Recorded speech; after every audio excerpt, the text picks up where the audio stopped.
The New Birth Experience in Hermeticism, from Harold R. Willoughby's Pagan Regeneration, 1929. Introduction. In Hellenistic and Roman times, Egypt was peculiarly productive of a distinctive variety of religious temperament, notably fervid in its emotionalism, markedly ascetic in its tendencies, and supremely desirous of the culminating experience of absorption into deity. During the Alexandrian period, Egyptian mystics, acting under the charm of ancient religious tradition, asked for the privilege of initiation into the cult of Isis and sought in her ascetic discipline, and in the impressiveness of her liturgies, the satisfaction of their aspirations. Much later, when Christian emperors were ruling in the Mediterranean world, Egyptian mystics were more than likely to turn anchorite and to seek in the solitude of the desert the experience of oneness with the divine. Or perhaps they would lose themselves as members of a Christian monastic community. During the interim centuries, while pagan emperors ruled from Rome, Alexandria in Egypt was much under the spell of able and sincere religio-philosophical teachers, such as Ammonius Saccas and Plotinus and their predecessors. There flourished in the Egyptian metropolis at this period an eclectic Platonism that earlier was related to Neo-Pythagoreanism and later was to be developed as Neoplatonism. During these centuries, Egyptian mystics, particularly those who had intellectual interests, were likely to be found frequenting the lecture hall of some popular teacher, or seeking the realization of their desires in the fellowship of a religio-philosophical brotherhood. Of the earlier phases of this important religio-philosophical development, there are few literary remains. The considerable Neo-Pythagorean literature has perished, and the teachings of Ammonius Saccas, the founder of Neoplatonism, were oral and esoteric. But there yet remains from these centuries the so-called Hermetic literature, writings in Greek and Latin attributed to Hermes Trismegistus and composed of ethical, religious, and philosophic instruction. Obviously, these writings are the remnant of what must have been a far more extensive body of religious literature.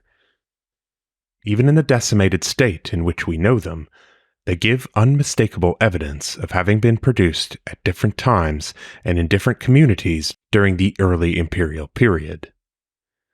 As the scattered and scanty memoranda of a distinctive and more or less widespread religious quest in the Greco-Roman world, these enigmatic writings are extremely interesting and valuable.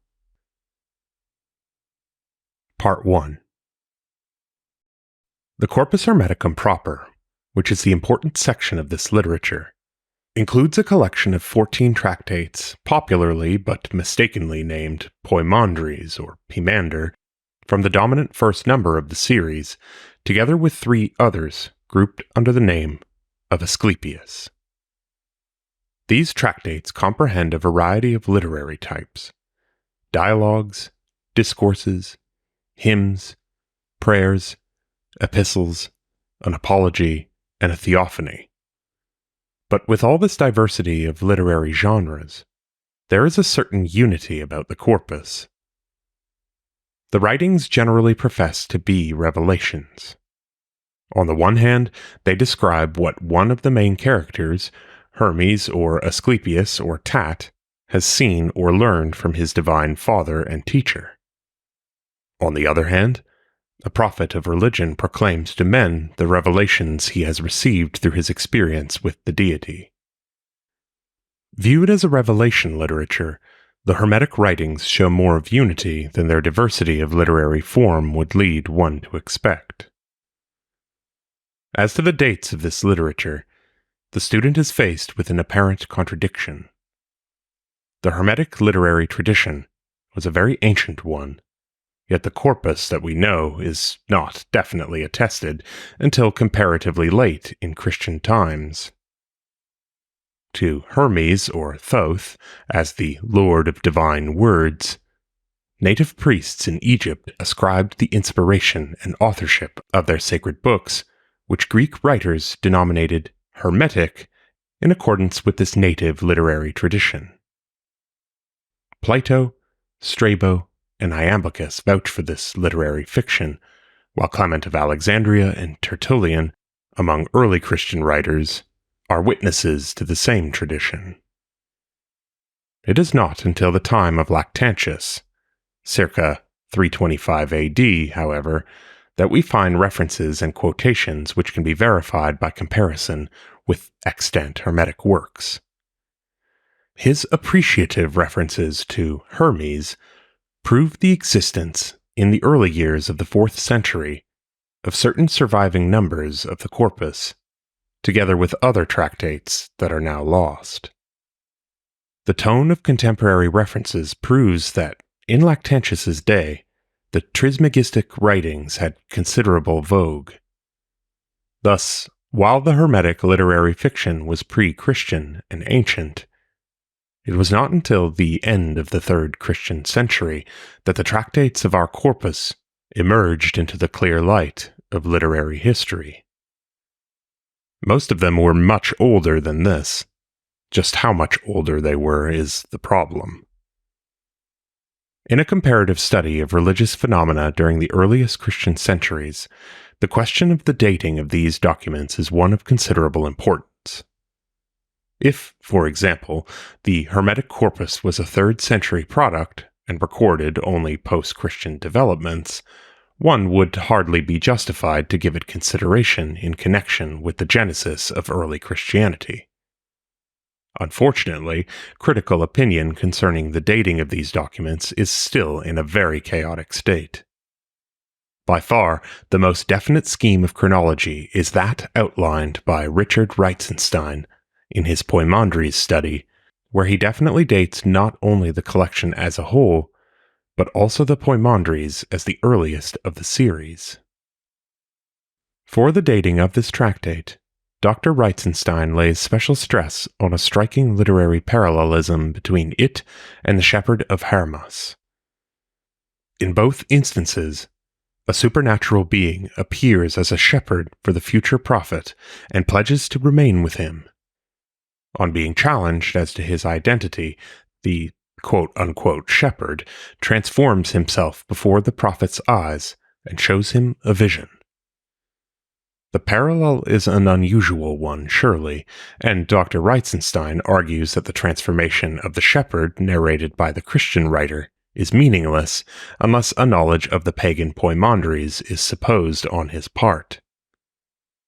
He further notes the remarkable titular similarity between the two documents, the Poimandres, or Shepherd of Men, of Hermes, and the Shepherd of Hermas. On the basis of literary analogy, therefore, Dr. Reitzenstein argues for dating the first number of the Hermetic corpus earlier than the Shepherd, and at least as early as the end of the 1st century AD. Granted the parallelisms emphasized, they fall just short of proving the direct literary dependence of the Christian apocalypse on the pagan writing.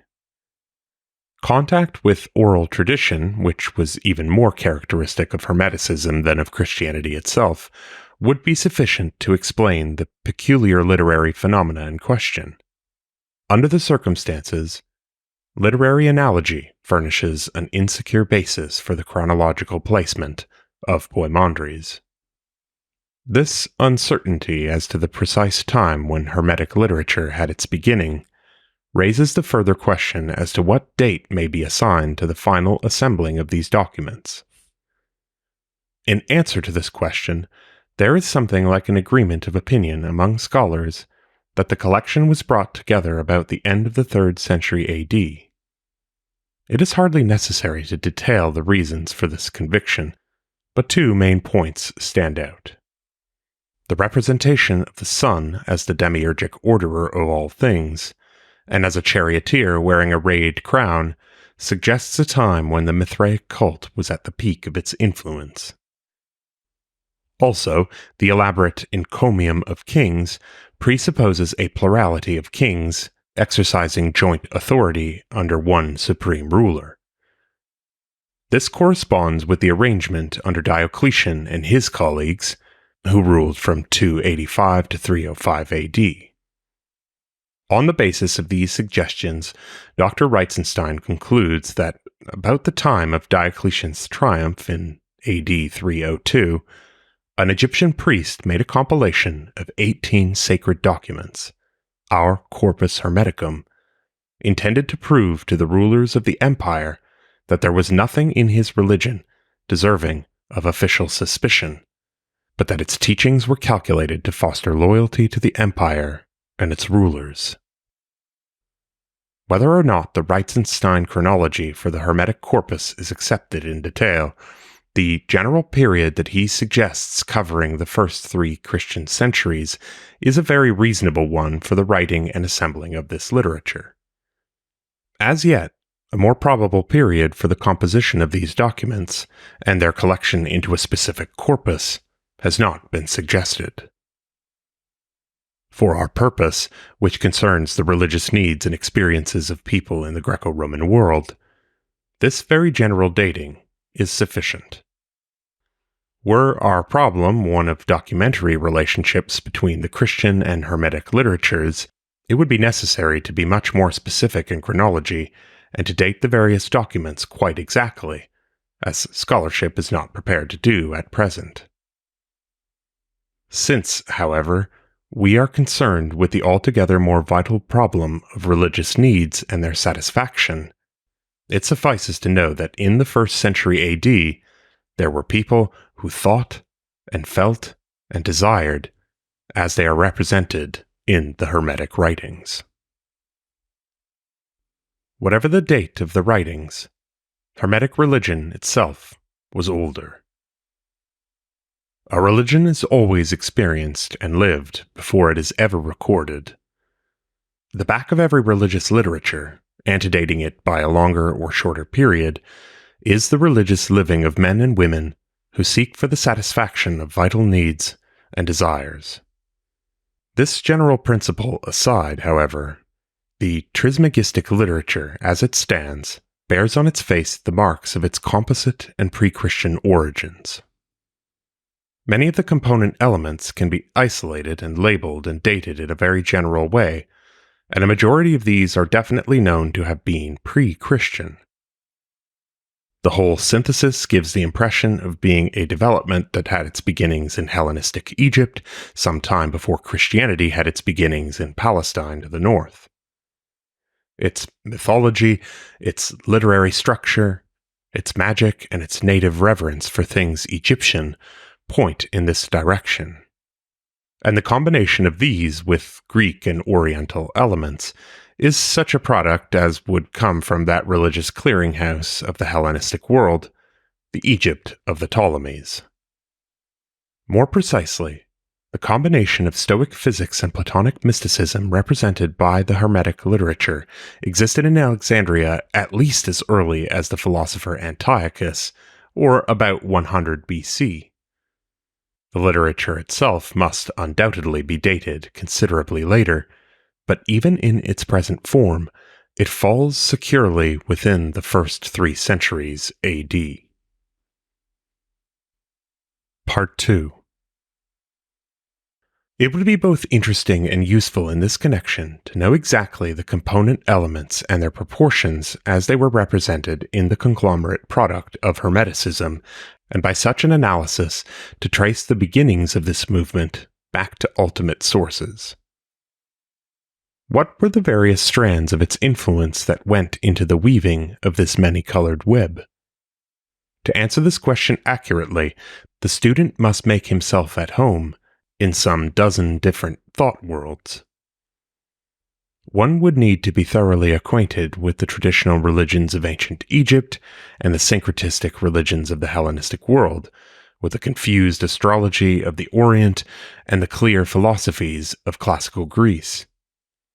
And above all, with the religio-philosophical aggregates that were so highly important in the Hellenistic and Greco-Roman periods, and are all but completely ignored by the purists of today. In an age of high specialization such as ours, there are few scholars who have the versatility requisite for unraveling such a tangled skein as that of Hermeticism. It is not surprising, therefore, to find a characteristic variety of opinion concerning the blend of elements found in this religion. While there is more or less agreement as to what constituent elements were involved, the scholars violently disagree concerning the proportion of the various elements and their assignment to primary or secondary place in the combination. Dr. Reitzenstein, for example, regards the fundamental strain to be Egyptian. Zielinski, on the other hand, furnishes an antidote to this Egyptian prepossession by emphasizing the Hellenic and philosophical components of Hermeticism. M. Coumont brings to the fore, as well nigh co-important with these ingredients, a stress on the Semitic and Oriental contributions to the complex. The significant point emphasized by all this discussion is that the religion of Hermes was a syncretism, and as such was characteristic of the period when Christianity came into being. The early imperial era, like the Hellenistic period that preceded it, was one of syncretism in religion as in most other departments of life. The Greek cults had become Orientalized and the Eastern cults had been Hellenized. In philosophy, eclecticism was the order of the day, and even those who were nominal adherents of a particular school freely made use of ideas borrowed from other systems. Hermeticism itself was a syncretism quite typical of this general period, and doubly so because it represented an amalgamation of various philosophies with different religions. There was a substratum of religious experience, especially mystical in character, that sought in these writings to give itself intellectual justification. A blend of ideas, Greek, Oriental, and Egyptian, philosophical, mythical, and magical, was elaborated and erected on this basis of mystical experience to give the effect of a system of theology. To others it may be left to differentiate and classify and evaluate the various theoretic elements that compose the superstructure. Our interest is in the basic item of personal religious experience. What the student would like to know quite exactly about this religious experience is how to classify it as to type, and how significant an item it was in the religious life of the early imperial period. Was it primarily individual experience that is mirrored in these writings, or do they record the experiences of groups of individuals? To what extent was there a definite social movement back to the Corpus? How widespread and influential was that movement? Could it be classified as a cult? What, for example, was the relation of Hermetic religion to the mystery religions so popular during this period? These are some of the interrogations that arise as one studies the literature. Again, it is Dr. Reitzenstein who has assumed the most unequivocal position on this complex of problems. He maintains that this literature presupposes a definite religious movement with clergy and cult practice in various communities that had its beginnings in Hellenistic Egypt and lasted through the 3rd Christian century. The first tractate of the series, according to his view, was the product of a peculiar Pimandres community, founded probably about the time of Jesus' birth. In the early part of the next century, its influence spread to Rome. During the 3rd century, it lost its identity among the Hermetic communities generally, and finally, in the 4th century, the whole movement disappeared from view. Other scholars are inclined to take issue with Dr. Reitzenstein in his historical reconstruction. W. Kroll declares, "Least of all can I believe in communities of Poimandres, Nous, Anthropos, etc. at the time of the birth of Christ, and our writings are not to be considered liturgies of such communities. On the contrary, their character is purely literary." End quote. Indeed, it must be granted that external evidence is lacking to prove the existence of a Hermetic religion with clergy or cultus. Must we then grant the further possibility that Hermeticism had a purely literary existence, and was at best but a sporadic and individualistic expression of religious aspiration? Internal evidence makes it clear that this was not the case. The character of the Hermetic documents themselves proves that Hermeticism was a real religion that had its social as well as its individual aspects.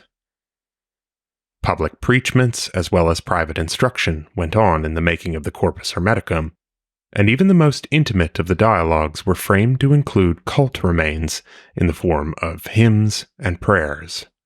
So the Secret Discourse on the Mountain includes the Hymn of Rebirth, and the Poimandres revelation ends with a triple Ter Sanctus to the Father God. The prophet of Poimandres, when he had made a successful beginning of his evangelization, taught his followers how to give thanks to God at the time of the sun's setting. Hermeticism, too, had its baptism, and the Trismegistic prophet, like John the Baptist, summoned men to repent and be baptized. These cult remains are so indigenous to this literature and are handled with such naive sincerity that the student cannot regard them as literary fictions. It is a living religion that one is dealing with here. On the basis of these practices and the general representation of the corpus, the student is justified in thinking of Hermeticism as a definite religious movement proceeding from Hellenistic Egypt, with communities gathered about prophetic leaders. How extensive its influence became in the Greco-Roman period, who can tell? There is one addendum that should be made concerning cult practices in the religion of Hermes. While they were treated with reverence, they were allegorized and spiritualized, and the emphasis was very little on rite and very much on personal religious experience. Trismegistic religion had its baptism, to be sure, but the important thing was not the physical rite, but the hyperphysical immersion in spirit that it entailed. In the Asclepius, there is a dramatic illustration of this attitude toward ritual. Tat and Asclepius have just been receiving instruction from the thrice greatest one himself. Quote, "Having come forth from the sanctuary, they began their prayers to God, looking towards the south. For when a man wishes to pray to God at sunset, he ought to face southward, as at sunrise he ought to face eastward. But when they had begun to pray, Asclepius whispered, 'Tell me, Tat, shall we propose to your father that we should add to our prayer, as men are wont to do, an offering of incense and perfumes?' Trismegistus heard, and much disturbed, he said, 'Hush, hush, Asclepius. It is the height of impiety to think of such a thing with regard to him who alone is good. Such gifts as these are unfit for him, for he is filled with all things that exist, and lacks nothing. Let us rather adore him with thanksgiving, for words of praise are the only offering that he accepts.'" Such was the typically inconsistent attitude of Hermetic religion toward liturgical performance. Prayers must be made in a certain way, but it were profanation to offer incense. Thus, while the external ceremonial features of Hermeticism should not be neglected, the chief concern of Trismegistic religionists was the cultivation of inward experience. Part 3. Did Hermeticism, with its unusual emphasis on personal religion, foster an experience of individual regeneration such was prominent in the mystery cults in connection with their initiation ceremonies? Of this there can be no doubt. One of the most important tractates of the Corpus, the Secret Discourse on the Mountain, is specifically and exclusively devoted to palingenesia. and the entire process of Hermetic rebirth is there described and enacted before the reader's imagination. The characters of the dialogue are Hermes and his son Tat. The latter begins the colloquy reminding his father that in his general discourses he has affirmed that no one could ever be saved without regeneration. Tat had longed to learn the secret of rebirth, and his father had promised to share it with him when he had become a stranger to the world. This, Tat protests, he has already done, and so he does not hesitate to ask his father to fulfill the promise and communicate to him the complete tradition of rebirth. Like the Nicodemus of the Johannite dialogue, Tat puzzles in literalistic fashion as to how a man can be born again. Of what seed, and from what womb he comes to rebirth. Hermes replies that spiritual wisdom conceiving in silence is the womb, true good, the seed, and God himself, the author of the act. Thus the reborn individual becomes a son of God, endowed with divine powers. Tat does not understand this, and asks further explanation concerning the manner of rebirth. To this demand, Hermes rejoins, quote, "What can I say, my son? I can tell you nothing but this. I see that, by God's mercy, there has come to be in me a form which is not fashioned out of matter, and I have passed out of myself and entered into an immortal body. I am not now the man I was. I have been born again in spirit, and the bodily shape which was mine before has been put away from me. I am no longer an object colored and tangible, a thing of special dimensions. I am now alien to all this, and to all that you perceive when you gaze with bodily eyesight. To such eyes as yours, my son, I am not now visible." As Tat listens to his father's discourse, he is seized with ecstasy and seems to lose his reason.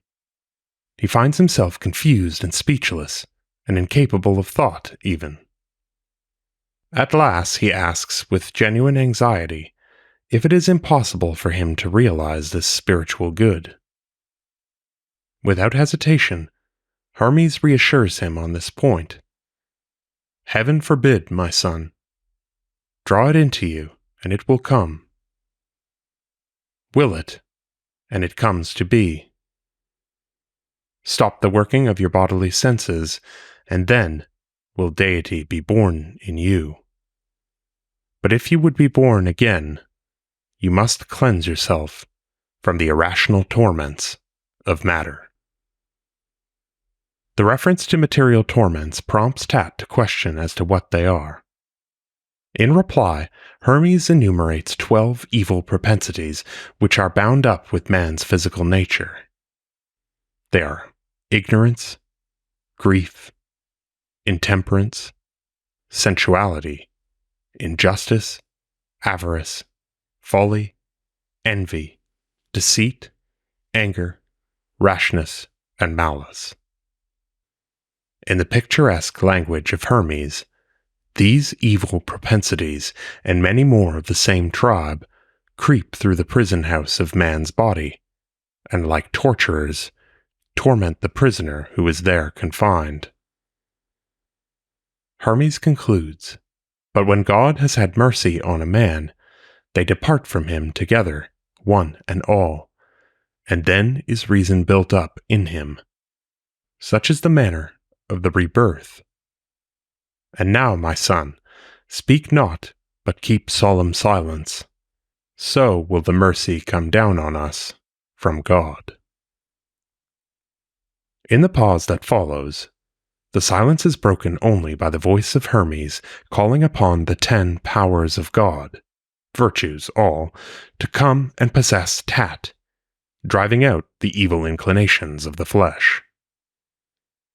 Knowledge of God to replace ignorance, joy instead of sorrow, self-control in place of intemperance, continence where sensuality was, righteousness in lieu of injustice, generosity to drive avarice away, truth instead of error, and the more abstract qualities of goodness, life, and light to take the place of all the other brutish torments. The invocation of Hermes is an efficacious rite whereby his disciple is enabled to realize the desired change in immediate experience. No longer has there come upon us any of the torments of darkness. They have flown away with rushing wings. Thus, my son, has the spiritual being been made up in us, and by its coming to be, we have been made gods. Whoever, then, has, by God's mercy, attained to this divine birth, abandons bodily sense. He knows himself to be composed of the powers of God, and knowing this, is glad. True to the word, Tat's first reaction to all this is ecstatic. Father, God has made me a new being, and I perceive things now not with bodily eyesight, but by the working of the Spirit. Thus freed from the limitations of sense, Tat feels himself completely at one with the universe. I am in heaven, he exclaims, in earth, in water, and in air. I am in beasts and plants. I am present everywhere. Then, as his ardor cools somewhat, Tat pauses to ask about his transformed being. Tell me, Father, will this body which is composed of divine powers ever suffer dissolution? To this interrogation, Hermes quickly answers, Hush! Speak not of a thing that cannot be. It would be impious to say that. Has the eye of your spirit been blinded? The physical body, which is an object of sense, differs widely from that other body, which is of the nature of true being. The one is dissoluble, the other is indissoluble. The one is mortal, the other is immortal. Do you not know you have become a god, and son of the one, even as I have? As yet, Tat's eagerness is not fully satisfied, and he asks to be taught the hymn of rebirth, which is known only to those who have experienced regeneration, with specific directions as to how the hymn is to be uttered at the time of sunset. Hermes imparts to him the secret ode. Even with this esoteric information, the eager neophyte is not completely satisfied. He must sing his own song of praise, and, like Epictetus, he will not be restrained from doing so. This, then, is Tat's own song of regeneration. O thou first author of the work by which the rebirth has been wrought in me, to thee, O God, do I, Tat, bring offerings of speech. O God, thou art the Father. O Lord, thou art the Spirit. From thee accept such praises as thou willest, for by thy will it is that all is accomplished for me. At this point, the dialogue closes with an expression of gratification on the part of Hermes that his instruction has come to deathless fruition in the regeneration of Tat. He further charges his disciple to keep the tradition of rebirth a secret, that it may not be defiled by calumniators. Part 4. From this ordered account of the regeneration of Tat, together with casual references in other tractates of the Corpus, it is possible to reconstruct the various steps in the process of rebirth as the disciple of the thrice greatest Hermes realized them in sequence. They may be enumerated thus. 1. The call to repentance. This was the prophet's part in the process. It consisted of a preliminary proclamation of the Hermetic gospel, and it might be either public or private. Trismegistic religion had its prophetic tradition of public preaching, as well as its esoteric tradition of private instruction. It may fairly be questioned as to whether the two are consonant or represent entirely different streams of development. Nevertheless, in the Corpus Hermeticum as we know it, both phases are found, and some memorable examples of prophetic preaching are quoted directly. The visionist of Poimandres, after he had been shown man's destiny by the shepherd, began to preach to others the beauty of piety and gnosis. The content of his message was as follows.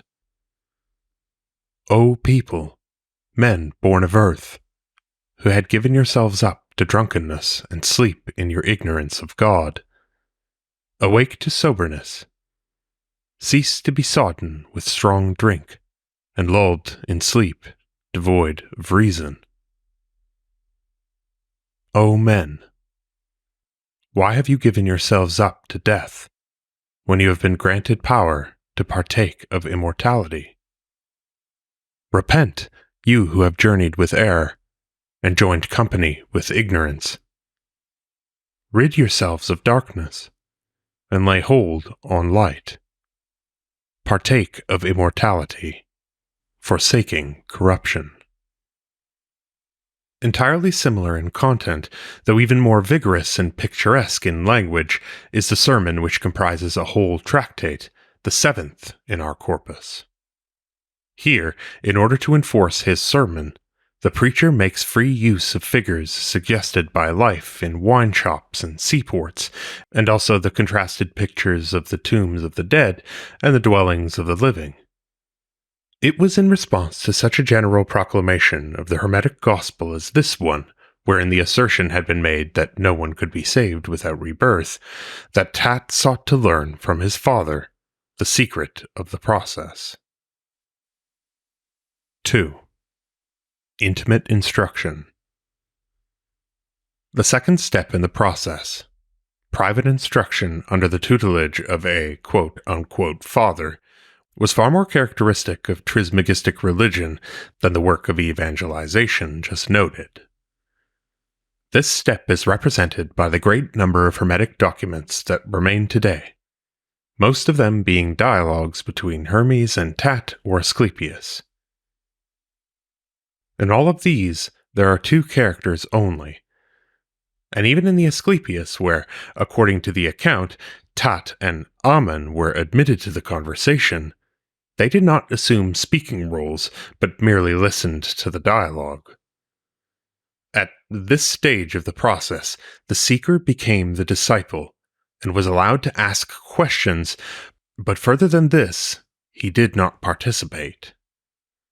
If one judges from the recorded dialogues, the father's answers were sometimes confusing rather than specifically informing, and on the whole were intended to stimulate the disciple's emotions rather than satisfy his intellect. Thus the dialogue took the place, in a general way, of the initiatory rites of the mysteries, which were designed, as Aristotle said, not to instruct, but to put one in a proper frame of mind. And yet, throughout the dialogues of the Hermetic corpus, a show is made of rationalization, or one should rather say, an attempt at intellectualization, especially along philosophical lines, more or less familiar to the Greco-Roman world. 3. The disciple's self-preparation. The disciple, however, was not expected to be wholly passive and receptive in the process. There were important matters of mental and moral preparation and purification, for which he alone was held responsible. On the one hand, he was expected to train himself to regard the things of sense as illusory. Hermes informed Tat that he could not communicate to him the secret of rebirth until he had become an alien to the phenomenal world. So Tat made it a primary item in his personal preparation to teach his thought to be a stranger to the illusion of the world. On the other hand, An ascetic, as well as a mental discipline, was prescribed, and the seeker was expected to purify himself from fleshly appetites and sensual passions. Hate your body was the Hermetic demand, and when Tat expressed to his father the desire to be baptized, Hermes replied, "If you do not first hate your body, my son, you cannot love yourself. But if you love yourself, you will have spirit." This was the chief burden of the Hermetic prophet's message: to persuade men to cease from intoxication of sensation that ends in sensuality. This was, once more, the point of Hermes's urgency when he told his son to cleanse himself from the irrational torments of matter. In all this, great stress was placed on the exercise of the individual's own willpower. When Tat was fearful lest he should not be able to attain the desired good, Hermes said to him, "Will it, and it comes to be. Stop the working of your bodily senses, and then will deity be born in you." An absolute choice was presented to the disciple between the temporal and the eternal, and the choosing was left to him.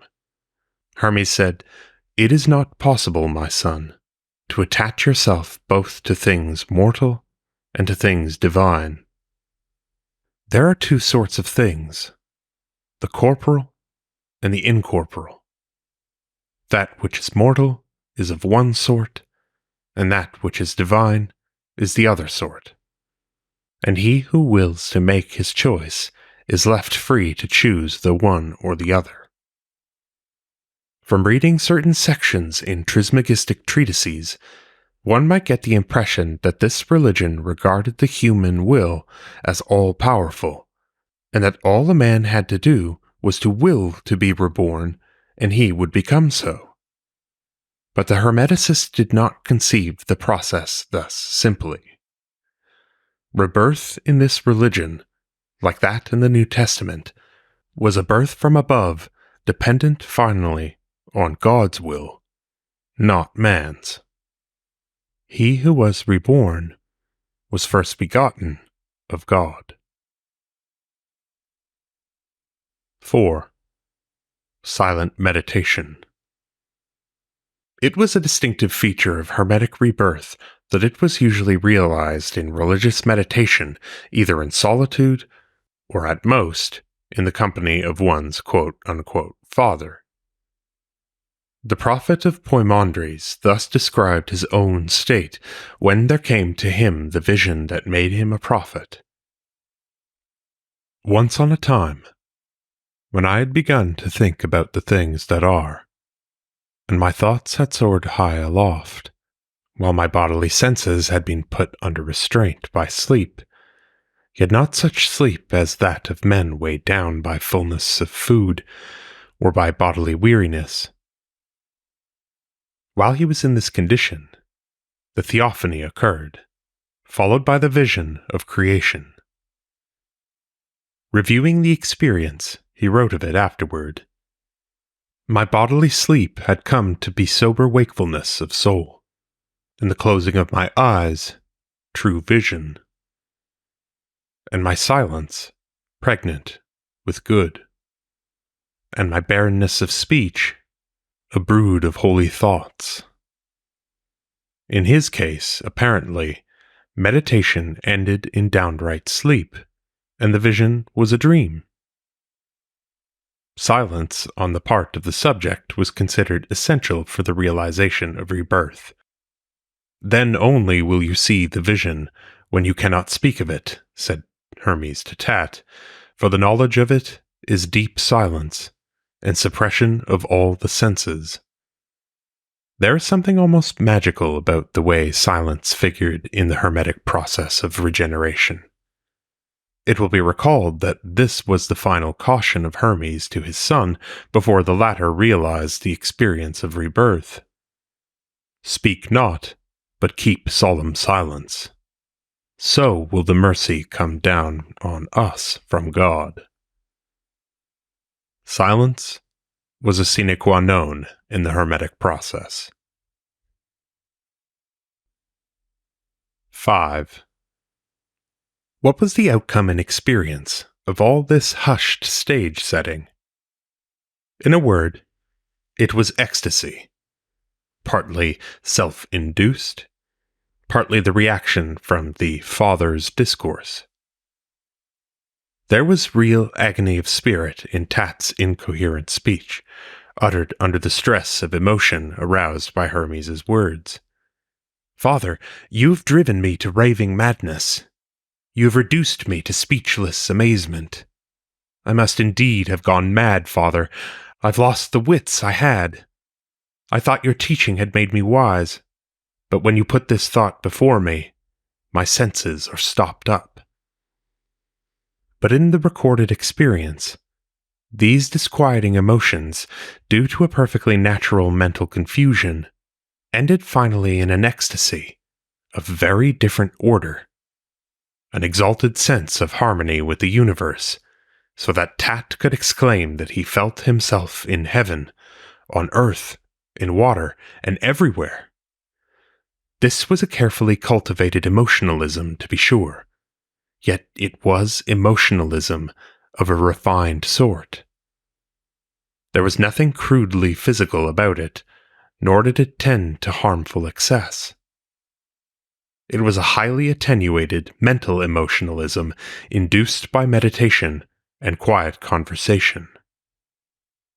It was typical of Hermeticism that this ecstasy, like Paul's Damascus experience, was spoken in terms of vision and described as a glowing light. Thus Hermes, when pressed by Tat's eager questioning, characterized his own experience. He had seen a simple vision, mercifully sent to him by God himself. It was a thing that could not be taught, and could not be seen with the natural eye, yet it had accomplished his spiritual birth. It was a vision, he declared in another passage, which flooded a man's mental horizon up to the limit of his ability to apprehend it, but not beyond. It did not, like the sun, blind the eyes with fire-like blaze, but it did hold the mind enthralled, so that he who perceived it was conscious of nothing else. Such was the limitless vision that surprised the Poimandres prophet, a vision of light, sweet and joyous. When he expressed a desire to know the meaning of it all, he was told by the shepherd of men, "That light am I, even spirit, the first God. Now fix your thought upon the light, and learn to know it." One may conclude, therefore, that aphotism, conceived as a theophany, was a usual feature of Hermetic ecstasy. 6.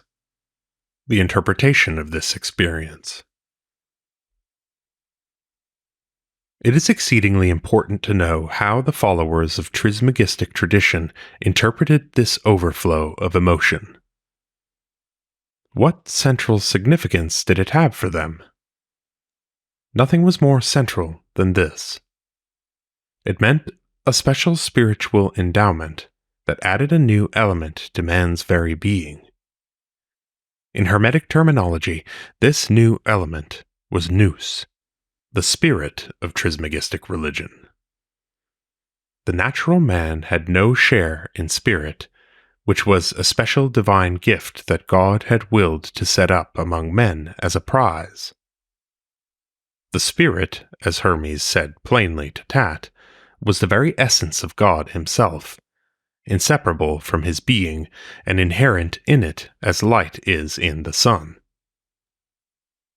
The figure was an inevitable one, for in certain Hermetic circles at least, the sun itself was viewed as the reservoir of this spiritual essence, the container of its substance, whence it flowed to men in a mysterious manner. And so, in the ecstasy of a vision experience, when the human soul seemed bathed and flooded with light, It was but this ethereal light substance flowing into man's being from its heavenly source and transforming him into divine essence. It was said of this light substance, as of the spiritual air substance in the fourth gospel, no one knows whence it comes or whither it goes. This spiritual endowment, Hermetic thought connected also with the rite of baptism. In a unique dialogue, the fourth, Hermes narrated to Tat how God had taken a huge bowl, filled it with spirit, and sent it down to men, entrusting it to a messenger who was commanded to preach thus to mankind. Hearken, each human heart, dip yourself in this basin if you can, recognizing for what purpose you have been made, and believing that you shall ascend to him who sent the basin down. Some, according to the narration, did not heed the message, and chose rather to remain in their ignorance. Others gave heed, baptized themselves in spirit, and so became initiates to Hermeticism. In this realistic fashion, the disciples of Hermes, like the early Christian, came to a realization of his spiritual birth through the rite of baptism. The endowment with spirit brought with it also a special mental equipment called gnosis, which, according to the Hermetic scheme, was prerequisite to salvation.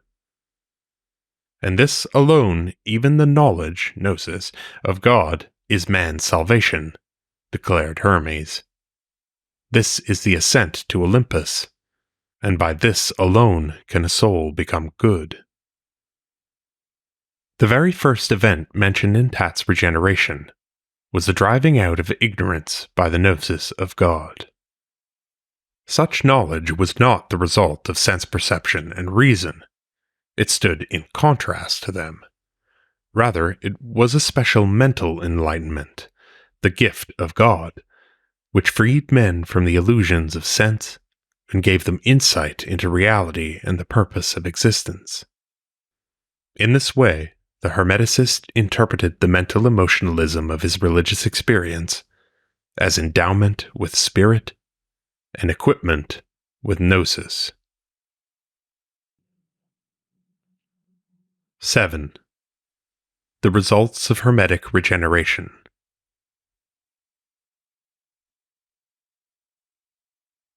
There were two important consequences that were believed to proceed from this spiritual rebirth. One related to the present, and the other chiefly to the future. One was a matter of morals, and the other was a metaphysical affair.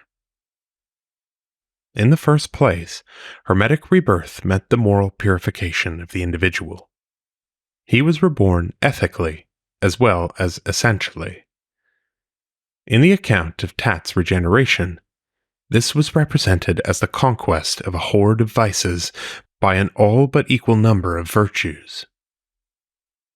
Elsewhere, the same process was figured more positively as seeds of good, sown by God, coming to great and fair fruitage in virtue, self-control, and piety.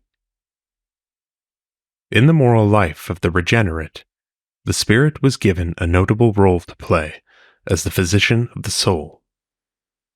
Hermes said to Tat, "As a good physician inflicts pain on the body, burning or cutting it, when disease has taken possession of it, even so the spirit inflicts pain on the soul, ridding it of pleasure from which springs all the soul's diseases. And godlessness is a great disease of the soul. For the beliefs of the godless bring in their train all kinds of evils, and nothing that is good." Clearly, then, spirit, inasmuch as it counteracts this disease, confers good on the soul, just as the physician confers health on the body.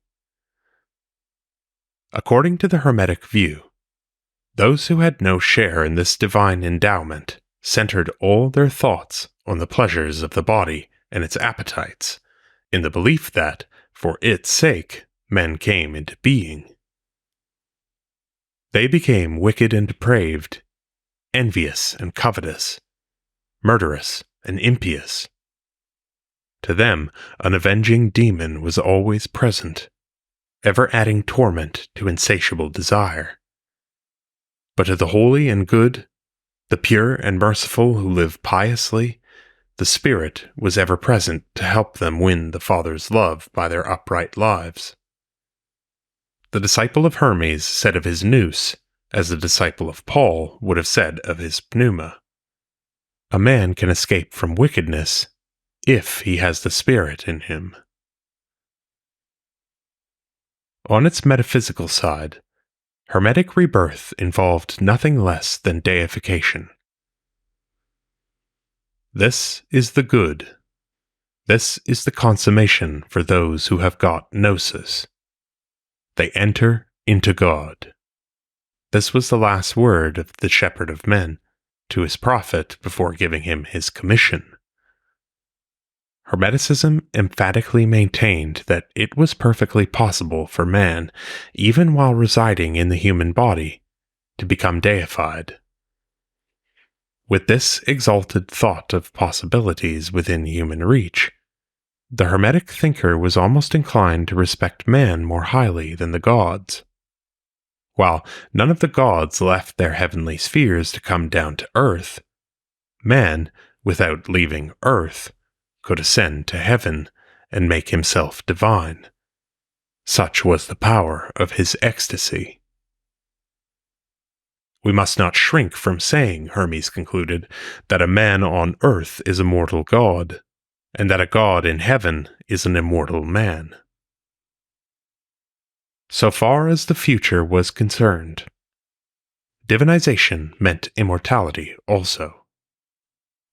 When the transformation of man's essence was complete by the process of regeneration, then he had a body that death could not touch or harm. The natural body can be dissolved. The spiritual body cannot be, was as much a conviction of Hermes as of Paul, and the disciple of the former confidently expected that when he should depart from his earthly body, he would be brought into the troop of the gods and the souls that have attained bliss. Altogether, the rebirth experience of Trismegistic religion was a well-ordered process with clearly defined steps. There were certain preliminary items for which the leaders of the Hermetic movement were responsible. The prophet's call to repentance and the Father's personal words of instruction. There were other items of psychological self-preparation for which the seeker and he alone was responsible. A profound distrust of sense perception, a rigorous control of physical appetites, and a willingness to wait in quiet, silent meditation for the inflow of divine grace. The rebirth experience itself was in inward ecstasy characterized by all but complete disregard of external sensations, with heed given only to the weighty words of the Father. There was mental confusion followed by a sense of exaltation, chaos ending in clarification, and not infrequently, a vision experience described as a wonderful light. The interpretation of it all was that man, in this supreme moment of ecstasy, was endowed with spirit, a deific light substance, and equipped with gnosis, a divinely given mental illumination absolutely essential to salvation. As a result of this rebirth, the individual felt himself possessed of such divine power that he could live an upright moral life, and could face the future assured of immortality, a deified mortal while yet on earth. 5. One further question should be raised. Whether the palingenesia of Hermeticism has significance per se only, or whether it may not have special importance in relation to general religious trends among Gentiles in the first century world. When the Hermetic movement is viewed in relation to contemporary tendencies, it is found to have been exactly in line with certain other important movements of the period. The general Weltanschauung of the Greco-Roman world was a religio-philosophical one, and there was a distinct tendency, both on the part of religions and philosophies, to approach each other. On the one hand, the religions of the time, those that survived with any vigor the successive Macedonian and Roman conquests, were seeking intellectual justification for their cult practices and were endeavoring to rationalize their emotionalism. To recall a single and notable instance already cited, Plutarch, in his treatise on Isis and Osiris, tried to harmonize his religious and his philosophical heritages and to interpret the Egyptian cult in a manner that would appeal to a Greek-thinking world. A little earlier, Philo, in his Alexandrian environment, made a voluminous effort to reinterpret the intractable religion of his fathers in a way to satisfy the contemporary demand for intellectual criticism and for mystical experience, both at the same time. Long before the period represented by the Hermetic corpus, the crude physical emotionalism of the Dionysian brotherhoods had been restrained and reformed into the asceticism of the Orphic movement with its very elaborate theology. In Hellenistic times, Oriental mysticism began to coalesce into pre-Christian Gnosticism with its elaborate speculations built on a foundation of mystical religious experience. Indeed, from one point of view, Hermeticism itself took its place as a particular type of Gnosticism, originating in Egypt. Like the popular cults of the period, it encouraged the emotional type of religious experience, but it refined its emotionalism and made it mental rather than physical. Like the popular cults also, it had its rites, but they were reduced to a minimum and spiritualized as much as possible. As a religion, Hermeticism went far in the direction of a philosophy. On the other hand, the contemporary philosophical movements were making distinct approaches toward religion, and were giving scope, as never before, to the exercise of emotion in the quest for truth. The religious revival of the time of Augustus had its effect in the field of philosophy, and those systems which yielded least to the popular demand for supernatural guarantees and emotional satisfactions were swept aside as unsatisfying. Epicureanism, the religion of the scientific-minded, yielded little and gained few adherents of note after Lucretius. Stoicism made greater compromise. Seneca and Epictetus clothed their moral and philosophical teachings in religious terms and gave them religious sanctions. Taught by the Syrian Posidonius, the Stoa had already become eclectic and had made place for astrology and mysticism and other characteristic features of Oriental religion. In the 1st century AD, probably at Alexandria, Pythagoreanism reappeared as a religious philosophy and made its way to Rome, where it enjoyed a temporary alliance with converted Stoicism. A little later, Platonism, rejuvenated but transformed almost beyond recognition, was to appear under the name Neoplatonism and dominate the Roman world as the great mystical philosophy of the 3rd century.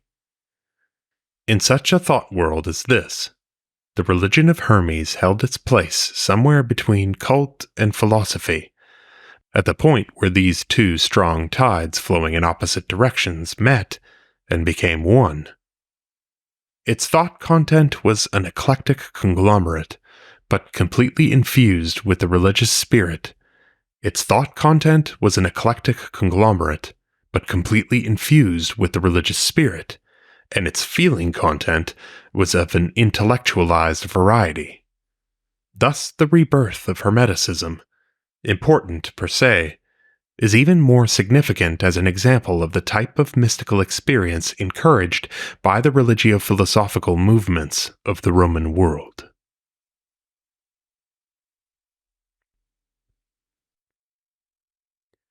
End of The New Birth Experience in Hermeticism, drawn from Pagan Regeneration by Harold R. Willoughby, 1929. Read by Dan Attrell. If you would like to support more work such as this, please visit patreon.com/themodernhermeticist. And above all, thank you for listening.